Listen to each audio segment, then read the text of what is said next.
there in time, but Miss Tiki T starts a star search and times her comment of the legend so that she can hand deliver a giant cosmos to 3 people in the Baron pit combined with a 4-man voice of light. Paired with the Baron debuff, the burst damage is too much, and Miss Tiki T acquires the Quadra and Mastery.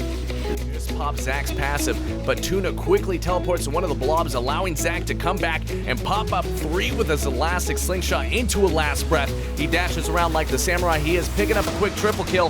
Rise has some burst, but with Windwall and Jonas Monsoon, he's able to pick up the quad. He's going to render him very low as he distorts away, dodges Malphite's unstoppable force by going back on that distortion.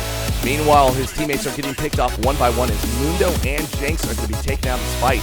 Teemo's all the way back in the base, so it's just simply Bun Bun by himself. So he's going to be looking for the pick as Azir and Kalista are heading over to his direction. Wraps around the corner, hits him with a back-to-back distortion, and bursts down Kalista with a chain. Meanwhile, he Zonia's the red buff, so he doesn't get taken down by that. Distorts away from the shifting sands from Azir.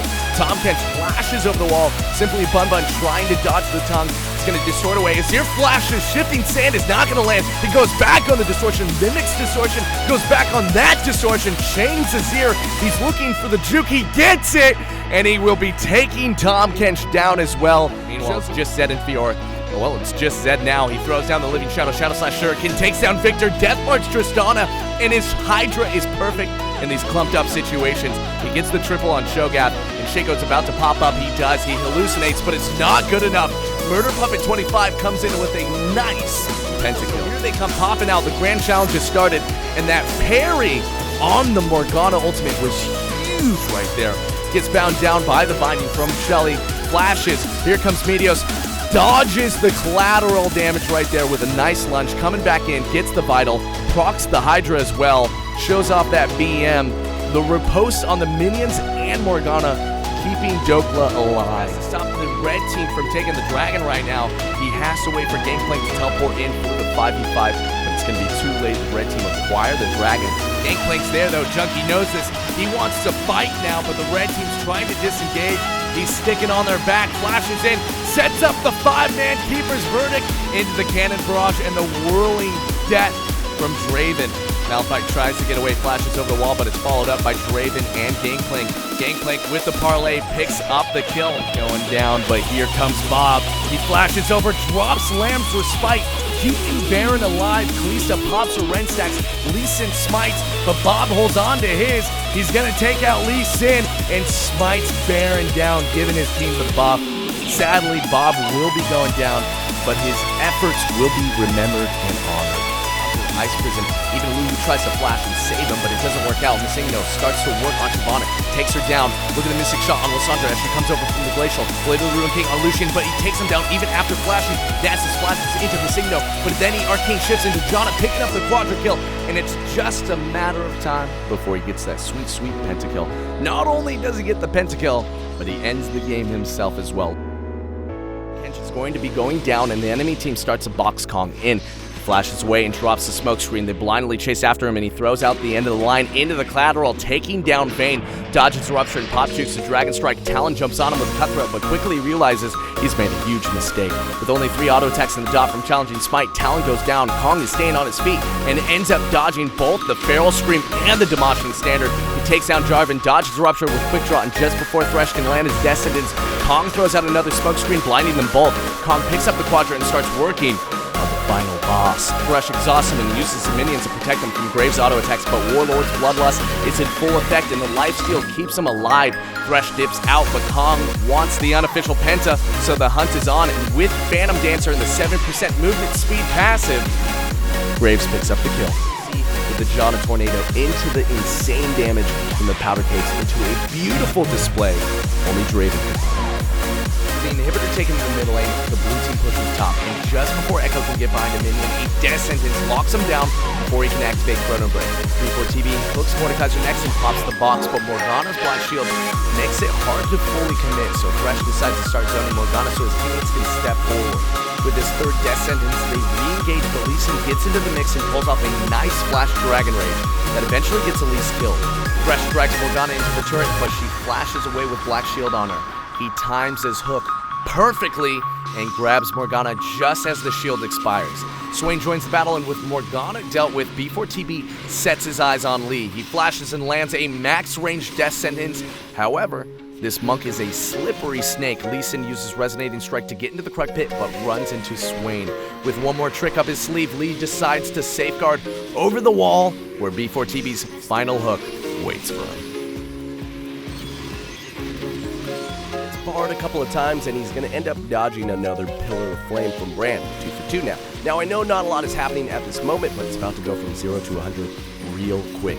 White Knight gets Bard low enough, and the blue team starts back off. In one quick motion, the Arcane shifts to dodge Brand Seer. He takes Bard out, flashes over the wall. Lucian joins him, but he takes him out as well. White ignores the Brand and turns its attention to the Graves, hits him with a Cutlass, and takes him out with an auto. The Brand ends up being seizes his opportunity and launches his Tempered Fate, locking down 3 enemies. Orianna flashes the wall to set up her Shockwave, and take a look at the Ezreal, setting up his True Shot barrage. Zac with his Elastic Slingshot, and lastly, Malphite with his Unstoppable Force, making for the ultimate Wombo combo. Nasus is going to get caught as well, giving the red team a well-deserved ace. Totoro throws his Mega Inferno Bomb and takes out Alistar and gets the blue team low. The Satchel mines Wukong, takes him out, and blindly flashes the wall, and takes Baron as well with his empowered auto attack. He bombs Fang just before getting condemned. Cassiopeia ignites Ziggs and vice versa. It starts to look grim until Janna Monsoon's healing Ziggs to buy him enough time to acquire the Penta. 1 in 10, he sets up his Empowered Tempest Blade, dashes through a minion, and flashes, gets the knock up on Katarina, taking her down. Windwalls Lucian's damage and starts dashing through the enemy team, setting up for another Empowered Tempest Blade that pops up 3 members, getting the last breath off, taking Zac and Braum down. He ignites Lucian and chases after him, taking him down for the quadra kill, and Darius is left for the Penta. Both players put themselves into position, and Flycake goes in with Conquering Sands into Emperor's Divide, pushing their whole team into Yasuo's last breath. And with a couple of auto attacks, Flycake picks up a quadra kill, and they chase after Gragas for the Penta. And with one more Conquering Sands, he gets it. Team are behind by 17 kills, and this Elder Dragon is going to be a make or break for his team. Tarek gives Lakey some reassurance as he sits in the bush. Lakey casts Pillar Flame and Seer on Darius, and with Black Shield casted, he throws out Pyroclasm, which bounces back and forth between Ezreal and Morgana. Darius is the first living bomb, which turns Morgana into a bomb, who passes it to Ezreal, who passes it to the Dragon, who then passes it back to Darius, picking Lakey, the Dragon, Quadra, and the game. Start off with Kozak activating the Culling. Fiddlesticks goes in with Crowstorm, but slowly Kozak's teammates get picked off one by one. Lux goes down, Fiddlesticks second, and lastly, Malphite, leaving Kozak behind. Challenge accepted. He does his best to Kite Trundle, who flashes and chomps him, but Kozak dashes towards Zac, hits him with an Ardent Blaze, and takes him down. He almost takes down Ezreal, but he gets exhausted. Guardian's Angel gives him a second chance. He flashes, dashes, and takes down Ezreal. The Baron buff minions come to his aid as he kites Trundle around. He dodges the Shuriken and gets the triple kill. Dashes towards Nami, piercing like mates are fatal. Zed tries to melee Lucian, but he gets creep blocked and goes down. He lines up the shot, and he gets the pentakill, triggering Dangerous Game, keeping him alive. A fight breaks out in the jungle, and the red team back off as Trundle teleports in. Kyoku is going to be staying in the back line and shooting Mystic shots for days, so we got a counter for you. Elise gets pulled by Blitzcrank and gets squashed, and Trundle tries to tank the front line, but even with Subjugate, he's forced to back off. Malphite lands a 2-man Unstoppable Force as Kyoku flings his True Shot barrage at Blitzcrank, finishing him off with Arcane Shift. He Q auto-Qs Lucian for the kill, and he starts to kite back with his Iceborne Gauntlet. He shifts away from Star Surge, heals, and flashes, avoiding the star damage and Rylai's slow. Twisted Fate comes back into the fight and lends a yellow card, but he gets flanked by Shaco, but it's enough to give Kyoku the Quadra. Alistar comes back as well, drops an exhaust on the Shaco, and gets a headbutt pulverize combo. Shaco uses Hallucinate, deceives, and takes down the Courageous Cow, but this allows Kyoku to come back over the wall and claim his Penta. Brandon heads for the river, wraps around the wall, anticipates the death sentence, comes back, stabs Tarek, walks away from the oncoming flay, dashes Tempest Blades into a wind wall, knocks up Tarek and Ziggs for the last breath, dashes through Ziggs, getting in range of Ashe, quickly disposing of her, dashes again and gets some damage in before flashing, throws out another Tempest that hits 3, dodges Ziggs' bomb, and lines up the final Tempest for the Quadra. On Janna. BR catches the blue team on Dragon. They end up fleeing, but BR flashes to pop up Evelynn to ensure the Nidalee Spear landing, forcing her to flash. They chase after them. Nidalee ends up landing a spear on Lucian, burning his flash. She gets in range, pounces, but heal keeps him alive. Everyone is insanely low on health and mana. Evelynn gets marked, pounced on, but still survives. Janna steps up, takes Evelynn down with Zephyr, finishes off Lucian just before getting flanked by Singe. Shields shows off that champion mastery while asserting her dominance over the enemy support. Gets the triple and ends up shielding herself just before the fatal punch from Singe. She gets healed by Nidalee, flinged, but Caitlyn heals her as well, allowing BR to get away. Singe goes down. Heck, even Lissandra goes down. Great work, team. Lynn ends up getting close with an arcane shift, and the red team smells blood. He flashes and gets the Fiora extremely low, switches Divine, quickly takes her out. He blindly aims True Shot Barrage, hitting the oncoming LeBlanc and no-scoping the Fiora, dodges the chain and barely gets the triple kill. Nidalee is going to be going down, but Sivir and Karma are low. Lynn gets a Mystic Shot on Karma, squares up with the Sivir, snipes her down, dodging Boomerang Blade. In the process, Karma makes a break for it, but Lynn isn't having any of that, and with one final snipe, he gets the Penta. Basket on Urgot, and Blue Basket was left alone and farmed up. The enemy team is going to be learning firsthand the terror of Urgot. He quickly disposes of Quinn, but the rest of the red team show up surrounding him. He flashes Aqua Prison while grenading Lee. Urgot's passive ugliness prevents skill shots from hitting him. Lee Sin goes down. He uses Hyperkinetic Position Reverser on Ezreal, getting away from Azir soldiers, fearing Azir in the process while receiving a damage reduction buff. Azir doesn't last long as the bubble lands, but the damage reduction keeps him alive. Ezreal cannot believe his eyes and is overcome by the god. Nami tries to run, but there is no running when the Urgot is after you. Dodges Morgana's binding, but gets hooked by Thresh. He smashes the ground with Glacial Fissure, getting a 5-man pop-up, followed up with a 5-man Shockwave into a 4-man bullet time. The Morgana got to sneak away with her Black Shield. The blue team is melted down, getting Misfortune a Quadra. However, the Brave Braum goes down. Alas, he has scored his ADC a Penta like the true support he is. With that, they win the game. We enter the scene with an overextending Renekton. Slice and Dice will not save him from Vi's Assault Battery. However, now they're the ones overextending. The blue team comes out of nowhere. Vi and Arya are going to be going down. Captain backs off, activates Leap of Faith with all 5 enemies within, focuses the Kalista first, forcing her to flash out, and with a grand total of 8 tentacles in the area and harsh lessons on a 2-second cooldown, you are able to witness an absolute slaughter. And for the cherry on top, she gets to take down the very person who stole her main and get that sweet, sweet Penta. This is a fast one. The blue team chases the red team. Macaulay goes in but gets exhausted. Urgot is about to swap places with Lucian. Kazuka sees the arrow coming from Varus and knows it's a free reset. She flashes, Shumpos Urgot, Shumpos Ezreal, activates Death Lotus, Shumpos Kazakh, Sinister Steel, gets the triple, and she barely finishes off Macaulay for the Quadra. Let's rewind. She's not mindlessly smashing buttons. Each Shumpo is thought out beforehand with zero hesitation. Go. With no more ults left to defend themselves, the blue team decide to rush into the base and focus Tom Catch down. Dark dodges Vi's flash Vault Breaker and flashes away from the oncoming Gangplank, takes down the Powder Cakes and keeps his distance from the pirate while priming his 4th bullet. The blue team start to work on objectives, starting with the inhibitor. Kalista gets greedy and decides to go after Bard, but Dark melts her with the 4th bullet and snipes her with Deadly Flourish. The blue team start to work on the Nexus turrets. Dark takes advantage of the situation and one-shots Karma. The blue team realizes they have to deal with Dark before they can continue, but they cannot get in range. Vi has to back off, and Gangplank gets shot up. Alistar is the next to go, and he's not going to be going far with red buff constantly slowing him down. He tries to flash away, but it's no use. Vi is revealed for a second on a ward, and after that, she is gone. But then again, this is top 5 plays after all.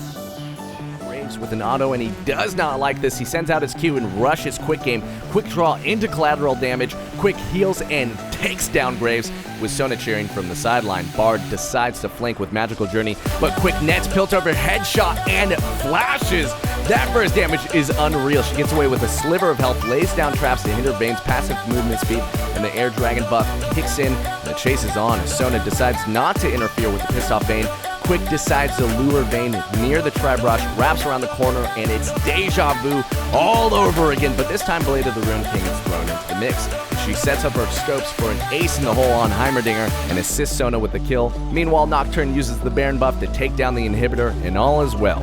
Stand of 5v2. The blue team is nearing victory until Sona lands a 5-man crescendo. Ibuki safeguards and gets off a 5-man Dragon Rage, flashes into a Tempest Strike, taking out Ezreal Lulu. He lands a Sonic Wave and takes down Bran. He works on Lucian next, who flashes. He backs off, only to come back in, lands the Q, and goes in for the Quadra. Zac almost takes down Ibuki, but Sona saves him with the MVP heals. Zac tries to flee. He flashes, but you can't outrun a man who wants his pentakill. Let's take a look back at the beautiful setup from Sona and the great positioning from Ibuki safeguard.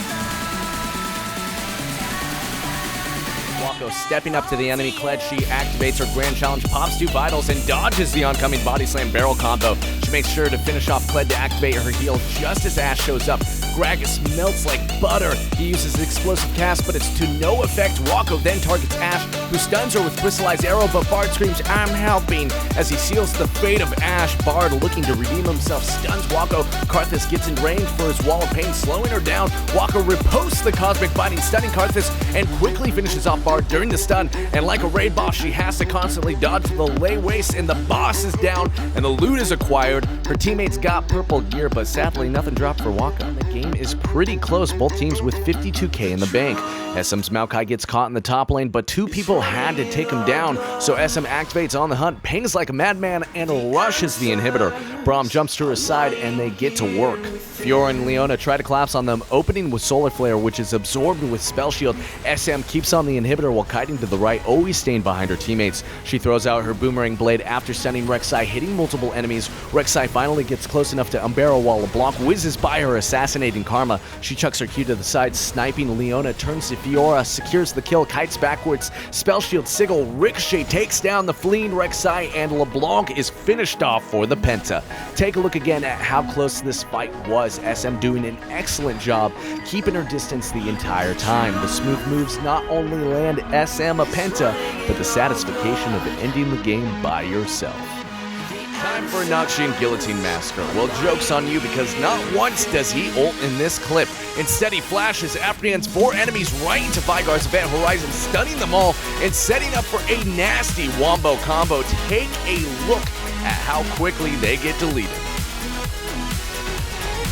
About to go wrong for the red team. Gnar starts off by throwing Annie and Legit into the wall. He gets away, but Annie doesn't get so lucky. He starts off focusing Thresh, quick draws away from the box and dodges both Descendants and Wallop. He's going to be kiting to the left and uses collateral damage offensively and defensively. Gnar and Zac back off. He dodges the incoming Flash Frost and baits Glacial Storm. Flash his elastic slingshot, taking down Zac. In the process, he baits another one of Anivia's spells and gets the double. He dodges Flay, ignores Thresh, and focuses on the back line. Quick draw gets him the triple. End of the line is going to be getting him the quadra and, of course, the penta. Ports to a battle in the bottom lane, instantly Glacial Pathing into a Ring of Frost. Ice Shards fades away only to come back with Proto Belt into a Frozen Tomb, bursting down Ezreal. The red team seemed to be fleeing until Zed arrives. Ring of Frost holds him down. Exhaust does his best to slow him, but he's able to Living Shadow over to Gragas and finish him off. Death Sentence lands, and Dan has his Zonias immediately. Ice Shard into Glacial Path. He takes down Thresh, transfers over to the Claw, but he cannot get in range of Rek'Sai. Zed Death Marks Karma, eventually leading to her passing. Dan strikes him with a Q, snares him only to get cleansed, but he hits Rek'Sai, levels up, survives the auto, and takes down Zed. The enemy Lee Sin gets in front of Boba, in which Boba proceeds to laugh at the blind boxer. The enemy Vayne positions herself like Samsung Galaxy's ADC in Game 5 and gets caught. Righteous Glory is activated, and Boba gets off a nasty 5-man pulverize. A huge AoE slow triggers from Righteous Glory, and the blue team are sitting ducks. Even though the battle started off as a 3v5, the red team was able to crush that team fight with the bravery of a single cow. Brand is about to drop his new mixtape. Jinx isn't able to handle it. She flashes away, but Lit Beats stay with her. Now outnumbered, Aussie and Alistar make a break for it until Lissandra shows up. Alistar turns with a 5-man headbutt pulverize, which turns into a 5-man Ring of Frost. Frozen Tomb and Equalizer, with their powers combined, they instantly melt the red team. Take a look again. It is so beautiful. On Orianna. The blue team is about to take Baron, and there's not much the red team can do about it. Well, there is one thing. Set up an insane shockwave using Rengar's ultimate. Seeing that this is a high diamond game, that was literally a 2k elo shockwave. And sadly, the Baron buff had a short life expectancy for the blue team. Home guard, she charges out of the fountain to help defend her base from the entirety of the blue team. She takes the outside trap to avoid Zillion's bomb before double distortioning him, blinking out for a moment and then coming back in to proc her passive on all 5. The stretchy chain keeps Hecarim linked, and a distortion finishes him off as she backs off from the Vayne with a blink back followed by a ghost. She approaches cautiously because her teammate Rengar is going for the back door, and thanks to the sigil, her chain bursts Zillion before she rushes at Vayne for the quad. After dodging Alawi's E and landing the chain, it's GG because the sigil burst damage pops Alawi for the game-ending ace. Immediately following the team fight, her Kennen teleports to help Rengar do the final push and end the game. for his team. The friendly Lulu gets hit by a charm, but here comes Gragas from the side with an E-Flash on all 5 into his ultimate to set up Yasuo with the last breath as Twitch rips through them with spray and pray. Red team scatters to try and live, but after a short chase, Gragas and friends pick up the ace and take both remaining towers in the mid lane, followed by the inhib and a free Baron. That wombo combo was picture perfect, so let's dial back one more time to watch that sick engage and follow up from the entire team. This team split up as Soraka goes down quickly and the Hecarim gets caught out right after and has to ult away to try and save himself. Twitch finds himself off to the side as the enemy team pile in, so he moves into position. He opens up, shredding the enemy team from the side as he sidesteps the cocoon and expunges before flashing away from the front line. Despite the gold card landing, he's in a safe enough position to easily survive and help chase down what remains of the enemy team. Ballsy positioning and a super clutch sidestep allows Twitch to turn 2 free kills for the enemy team into a pentakill for himself. Don't blink because Baron's already low as Heisman wraps around the wall and finds an opening for his Sonic Wave to directly hit Baron. He war jumps, kick flashes Janet to get out, and then goes back in for the steal before cleaning up the enemy team who are low from his ult. That happens so quick, and just like that, the enemy team are going for the surrender, but I want to break down the decision making of Heisman because that was so beast. So it all starts with him directly hitting the Baron with his Q, leaving him the option to get to Baron after he does some outplays. He ward hops to get into position, but he knows Gnar is about to turn Mega and is smashing that R key, so it's crucial that he kick flashes to get himself out of there. Janet flies into Jhin and Amumu, and then he instantly comes back in before Gnar can stun, allowing for the steal. The damage from his kick, steal on Nashor, and follow-up from his allies spells GG for the enemy team, as well because they make this play as a duo. The Winter's Bite lands and Copy follows up with some rapid-fire auto attacks that trigger the stun and burst him down. Corki bouts away, but Kog'Maw shoots out a living artillery and then flash autos right before losing the bonus range from his W. Malphite gets stunned and Kog'Maw kites while weaving in his ult E and Q as Brahm's ult locks him up. I paused it here because we're in a crucial moment of this play where the enemy team will be able to close the gap on Kog'Maw, but Brahm's shield, the exhaust and Brahm's passive combined with Hurricane allows multiple stuns to proc instantly for the pentakill. In an out team fight. She was splitting bot when the fight breaks out near red buff, so she makes her way there and heads for the wall by the Krugs. She distortions over, hitting 3 and connects a chain on Lucian, staying in range for the kill before ulting over the wall to proc the sigil. Her clone baits the exhaust and then she procs her passive before going back to avoid the knockup. An E-Flash allows her to land the chain while dodging dissonance, and then a perfectly timed Q pops Janna for the quad. So many things happen within a short span of time, so let's dissect this play, starting with her initial distortion over. We know from before that she lands the chain on Lucian, but she actually almost kills Janna with her Q, and now Lee Sin has the sigil charging on him. This allows her to quickly ult over to proc it while also hitting Orianna, which marks her for later. I also wanted to point out that after appearing from the Fog of War with her clone, she stands still and auto attacks before teleporting out, which totally tricks Orianna into thinking the clone just disappeared and she has the real one. Instantly she QWs to activate the extra damage from her previous sigil, and then she E-flashes to dodge Orianna's W. The rest of it's a pretty clean cutout play and fantastic timing. Dragon, but Rengar's ult has them spooked. They're getting close, so he jumps in on Jhin, forcing them to peel, but his empowered W speeds him out until Leona catches up and forces him to flash. His team's about to pick up Elder, so he confidently leaps in, using his W to heal for nearly 900 damage, followed by a quick Q and empowered W for a massive 1700 health heal to spike him back up. He immediately enters the brush and leaps onto Jhin, queuing to barely get out of range of Morgana's shackle. The enemy team try to finish off the Rengo, but he dukes it out and turnaround burst Hecarim, getting the kill with his W. Leona's on the run, but he has red buff and Ghostblade, so he hunts her down and Ivern's got his back, gifting him the gap close to apply the slow. Shortly after, she goes down for the triple, and what an amazing display of Rengar and Baron when they're spotted by the enemy Lulu, but Maokai instantly peels with a twisted advance to lock down Hecarim into a 3-man knockback.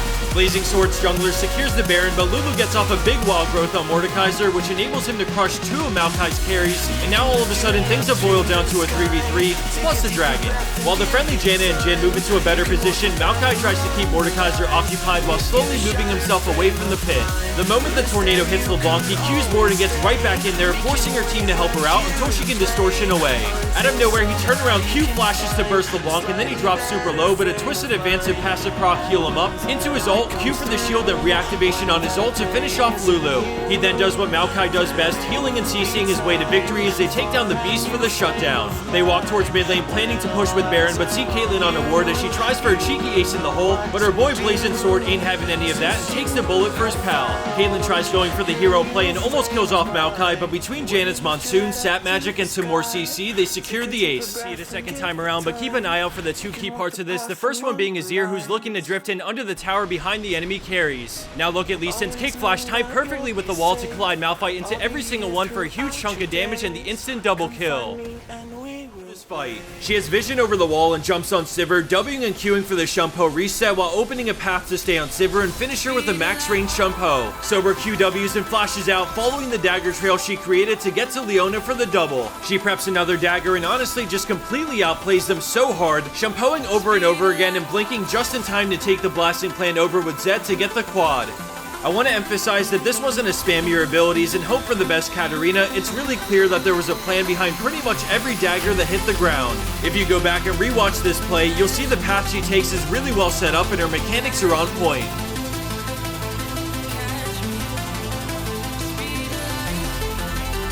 Dreams of, you know, all the Karthus mains out there. His team gets caught out by a bunch of crowd control, and while they kite back, he throws out Qs and turns on Defile. Keep a close eye on the late waste placements as he exhausts the enemy Yasuo and starts burning through the opposing team's locket shield. Despite the 5v2, he walks into the heart of the enemy team to get a better position, going into stasis right before the Leona stun connects. At this point he's done for, but watch closely at these next few Qs because he really pushes his passive to the limit, landing one final late waste before last second channeling Requiem for the instant pentakill.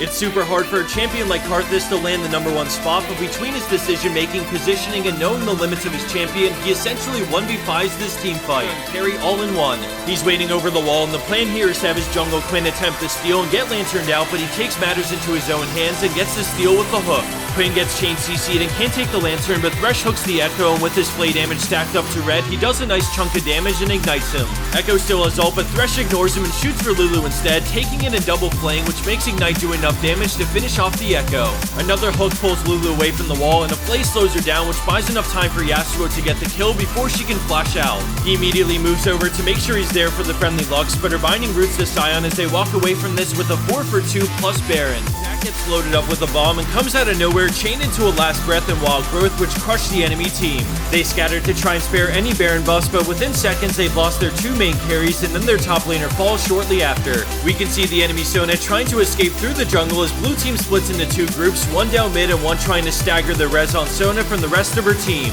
It happens to work out really well because both Kha'Zix and Sona die, giving them a 20-second window to push and end the game off of the back of that ace. Let's rewind to the start of this play to take a second look at that crisp wombo that accelerates them into winning the match. While split pushing in the bot lane. She's looking to jump the enemy Talon, but ends up backing off when he ults, and here comes his backup. She ults Talon and W's to negate some damage, focusing on getting those vital procs and landing her auto so she can flash Q to drop the healing zone. Quick maneuvers with phase speed allow her to dodge Camille's stun and Rengar's Q as she keeps hitting vital after vital for the heals and movement speed, chasing down the Rengar for the double. Elise lands the flash cocoon so they chase, but Fiora plays it slow and heals while waiting out the culling, and now she can get in there with Elise to burst Camille with a lunge and Hydra proc. She immediately goes on to Lucian and positions behind him as he flashes back to his teammate, but another lunge hits the vital for the quad. Poor Nautilus can't escape the 1v1 now and tries to fight her, but it's no use because he doesn't have the burst to overcome the lifesteal. He even tries to put his back against the wall to deny what vitals he can, but in the end he goes down for the pentakill.